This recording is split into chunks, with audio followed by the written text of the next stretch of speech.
Hello everyone, this is Dr. Divya Valigatla. I am an Ayurvedic pediatrician from Better Life Ayurvedic Hospital, Madanapalli. ఈరోజు మనం కర్ణవేదన సంస్కారం గురించి మాట్లాడుకుందాం. కర్ణవేదనం అంటే పిల్లల్లో మొదటగా చెవులు కుట్టించడం. చెవులు యూజువల్గా 6వ నెల, 7వ నెల లేదా 8వ నెలలో కుట్టిస్తూ ఉంటాం పిల్లలకి.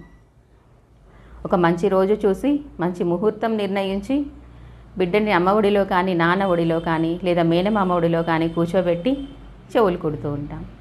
పిల్లలకి ఆడుకోవడానికి కొన్ని బొమ్మలు చేతికిచ్చి ఎవరైతే చెవులు కుడతారో వాళ్ళ పిల్లల ఇయర్ లోబ్ని పట్టుకొని కిందికి పుల్ చేసి చూస్తారు. పుల్ చేసి చూసినప్పుడు ఒక థిన్ ఏరియా కనపడుతుంది. దానిని మనం దైవీకృత ఛిద్రం అంటాం. దైవీకృత ఛిద్రంలోనే పియర్సింగ్ అనేది జరగాలి. ఎందుకంటే మన ఇయర్ లోబ్లో కొన్ని సిరలు ఉంటాయి. కాలిక, మర్మరిక, లోహితక అనే సిరలు. పొరపాటున ఈ సిరలు కనుక ఇంజరీ అయితే పిల్లల్లో కాంప్లికేషన్స్ వస్తాయి. కాలిక, మర్మరిక అనే సిర పొరపాటున పియర్సింగ్ జరిగితే ఫీవరు, పెయిన్ లేదా బర్నింగ్ సెన్సేషన్ లాంటివి డెవలప్ అవుతాయి. లోహితక అనే మర్మ సిర అనేది దానికి కనుక ఇంజరీ జరిగింది అంటే పిల్లల్లో నెక్ స్టిఫ్నెస్ అనేది డెవలప్ అవుతుంది. ఈ మనకి ఇయర్ పియర్సింగ్ దేనికి పనికొస్తుందండి? భూషణ నిమిత్తం, రక్షణ నిమిత్తం. భూషణ నిమిత్తం అంటే నచ్చినట్లు ఇయర్ రింగ్స్ పెట్టుకొని అలంకారం కోసం మనకు పనికొస్తుంది. రక్షా నిమిత్తం ఎలా పనికొస్తుంది మనకు చెవులు కుట్టించుకోవడం వల్ల?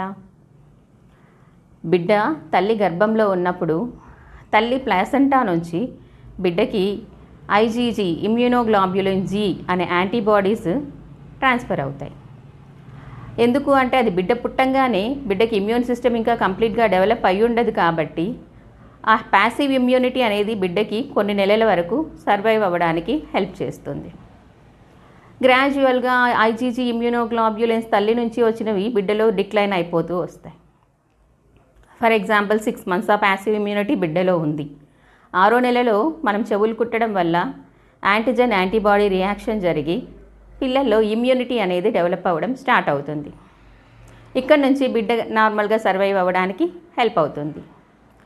కనుక కర్ణవేదన సంస్కారం అనేది భూషణ నిమిత్తమే కాదు, రక్షా నిమిత్తం కూడా మనకు చాలా ఉపయోగపడుతుంది. మరొక ఇంట్రెస్టింగ్ టాపిక్ గురించి మన నెక్స్ట్ వీడియోలో చూద్దాం. See you. Have a healthy day.